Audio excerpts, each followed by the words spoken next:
एक समय की बात है। एक सुंदर जंगल में एक हिरण ने अपने दोस्तों के साथ अपने इलाके में घूमने का निर्णय किया। उसके दोस्तों के साथ वह बहुत ही खुश था, जंगल के हर कोने को देखने का आनंद लेता था।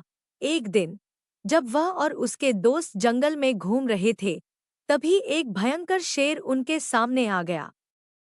हिरण और उसके दोस्त डरकर भागने लगे, लेकिन शेर उन्हें पीछा करने लगा। हिरण ने देखा कि शेर उसके पास बड़ी तेजी से आ रहा है। वह और उसके दोस्त बिल्कुल डर गए।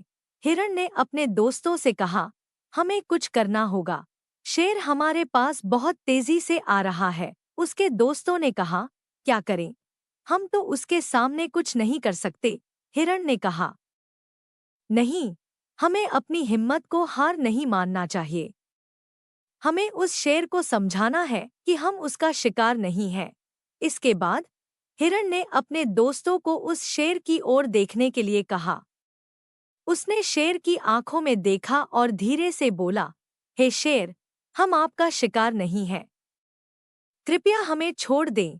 शेर ने हिरण को देखा और कहा, तुम क्या कह रहे हो? मैं तुम्हें छोड़ूं? तुम लोग हमेशा मेरे शिकार के रूप में दिखते हो।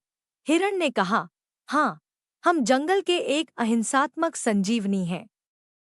हम आपका शिकार नहीं हैं। हम और आप एक साथ जंगल के शांति और समृद्धि के लिए मिलकर काम कर सकते हैं। शेर ने हिरण के वचनों को सुना और सोचा। उसने समझा कि हिरण सही कह रहा है। शेर ने हिरण को छोड़ दिया और कहा, तुमने सही कहा है, हिरण। हम साथ मिलकर जंगल की रक्षा कर सकते हैं। इस घटना से हिरण और शेर की मित्रता हुई।